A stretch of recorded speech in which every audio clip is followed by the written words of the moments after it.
வாங்க இன்றைக்கி நம்ம ஸ்ரீநிதி கிச்சனில் வந்து மில்க் வச்சு ஒரு கேக் செய்ய போகிறோம். அதுக்கு ரொம்ப சிம்பிள் தான். 1/2 லிட்டர் பால் எடுத்துருக்கேன், கொஞ்சமாக சுகர், அவ்வளோதான் தேவை. இது எப்படி செய்யலாம்னு பார்க்கலாம். பாருங்கள், பேனில் பால் ஊற்றி வச்சாச்சு. இனி இதை நல்லா கொதிக்க வச்சு அதில் சைடில் வரக்கூடிய ஏடு அவ்வளோத்தையும் எடுத்து உள்ளுக்கு போட்டுக்கிட்டே இருக்கணும். இது லாங் ப்ராசஸ் தான், ஆனால் செஞ்சால் செமையாக இருக்கும். பாருங்கள் பால் நம்ம வச்சு கிட்டத்தட்ட 5 நிமிஷம் ஆகுது. நல்லா கொதித்து அந்த ஆடையெல்லாம் அப்படி நம்ம ஒதுக்கி விட நமக்கு வந்து நல்ல ஒரு திக்னஸ் கிடைக்கும்.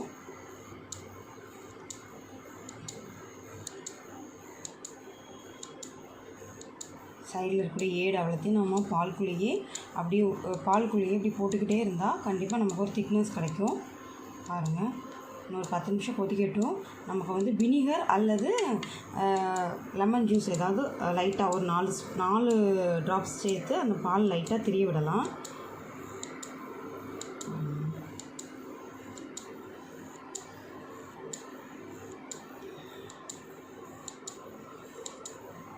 பாருங்கள், இதில் நமக்கு ஓரளவுக்கு பால் ஏடெலாம் கலெக்ட் பண்ணிட்டோம். இதில் வந்து நான் ஃபியூ ட்ராப்ஸ் வந்து வினிகர் ஆட் பண்ணுறேன். ரொம்ப ஆட் பண்ணக்கூடாது, ஒரு 2லேருந்து 3 ட்ராப்ஸ் ஆட் பண்ணால் போதும்.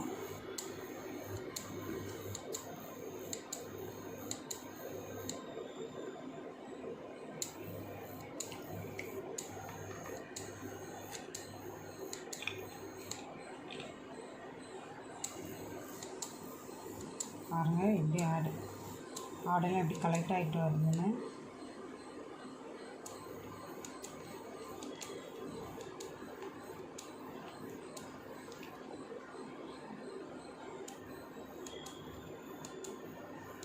பாருங்கள், பால் லைட்டாக திரிய ஆரம்பிச்சிருச்சு.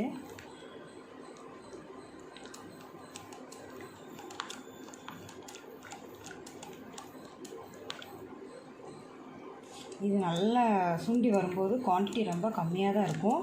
அதனால் நான் ஒரு 5 ஸ்பூன் தான் சீனி ஆட் பண்ண போகிறேன்.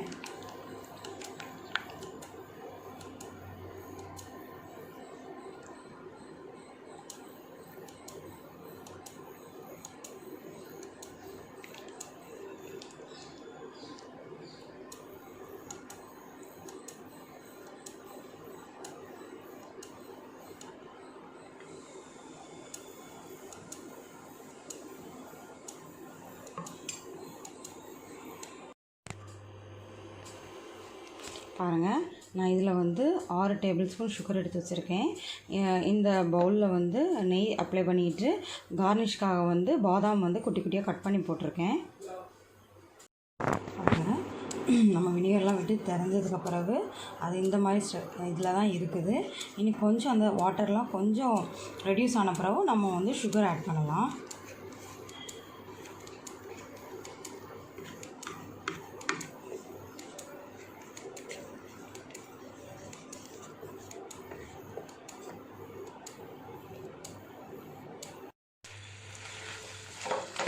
பாருங்கள், இப்படி இருக்குது நமக்கு. நம்ம வந்து இதில் வந்து சுகர் ஆட் பண்ணணும்.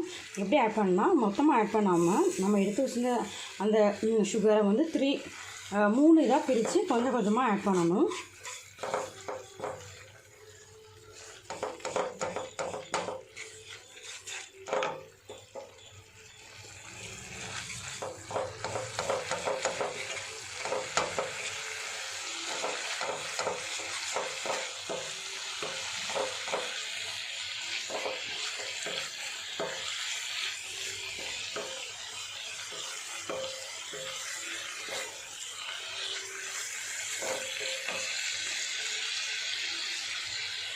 அடுத்த பேட்சில் கொஞ்சம் யூஸ் பண்ணுறேன்.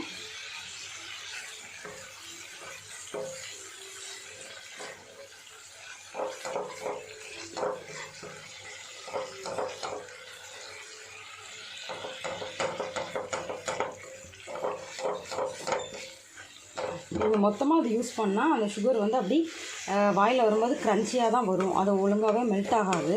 அதனால் நம்ம பிரித்து ஆட் பண்ணால் அது நல்லா அழகாக இருக்கும்.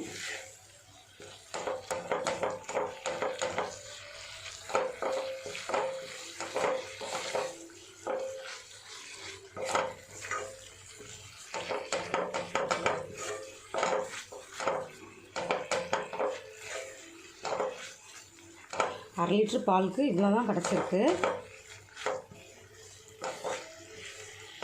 நீங்கள் நல்லா ஃபுல் ஃபேட் உள்ள மில்க் எடுத்தால் நல்லாயிருக்கும். கவ் மில்க் எடுத்தீங்கன்னா ரொம்ப லேட் ஆகும்.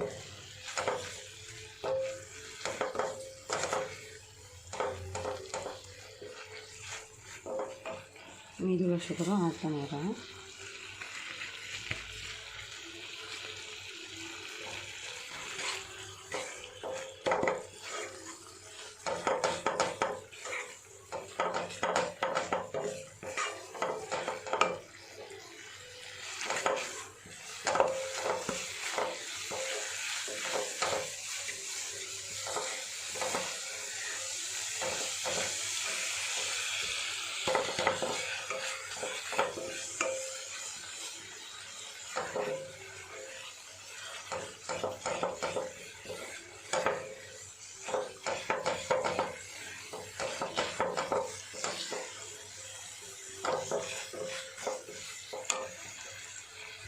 நான் இந்த ஸ்டேஜில் வந்து நான் வந்து ஆஃப் பண்ணிக்கிட்டு நம்ம வந்து அந்த பவுலில் வந்து மாற்றிக்கலாம்.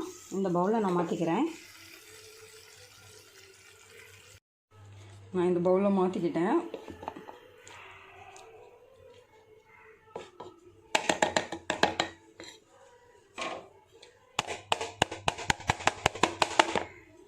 உங்களுக்கு எந்த ஷேப்புக்கு வேணுமோ அந்த ஷேப்புக்கு மாற்றிக்கிட்டு என்ன பண்ணணும்னா, இதில் வந்து ரொம்ப நேரம் ஹீட் இருக்கணும். அதனால் நான் என்ன பண்ணுறேன்னா, இதை வந்து மூடி வச்சுக்கிட்டு பாயில் பேப்பர் இருக்குதுல்ல, அலுமினியம் பாயில் பேப்பர், அதில் வச்சு நான் வந்து ஃபோல்ட் பண்ணிக்கிறேன். இது வந்து ஒரு 6 hours கிட்ட இந்த ஹீட் வந்து அதுலேயே இருக்கணும். அப்படி இருக்கும்போது தான் அந்த லேயரில் உள்ள கலர்ஸ்லாம் நல்லா சேஞ்ச் ஆகிறது தெரியும். அதுக்கு மேலே என்ன பண்ணுறேன்னா, டர்க்கி டவலை போட்டு நான் ஃபுல்லாக கவர் பண்ணி 6 ஹவர்ஸ்க்கு அது எந்தவித டிஸ்டர்பன்ஸுமே இல்லாமல் 6 ஹவர்ஸ்க்கு அதை வந்து ரெஸ்ட்டு கொடுத்தோன்னா அந்த ஹீட்லேயே அதுக்குள்ளுக்குள்ள லேயர்ஸ்லாம் நல்லா ப்ரௌன் கலர்ஸ் அந்த மாதிரி லேயர்ஸ்லாம் நல்லா கலர் கொடுக்க ஆரம்பிக்கும். நான் உங்களுக்கு 6 ஹவர்ஸ்க்கு அப்புறவே எப்படி இருக்குதுன்னு காணிக்கிறேன்.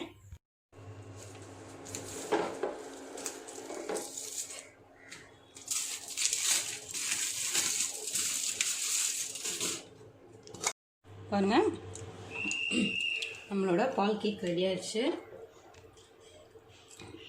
அதோட செட் அதுவும் இப்படி தான் வந்துருக்குது. சூப்பராக இருக்குது.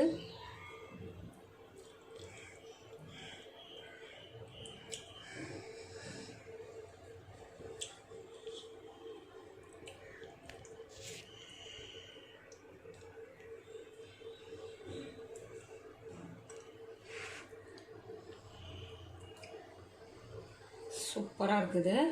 நம்மளோட பால் கேக் ரெடி ஆயிடுச்சு. செஞ்சு பாருங்கள். செஞ்சு பார்த்துட்டு எனக்கு உங்களோட கமெண்ட் கொடுங்க, ஷேர் பண்ணுங்கள், லைக் பண்ணுங்கள், சப்ஸ்கிரைப் பண்ணுங்கள்.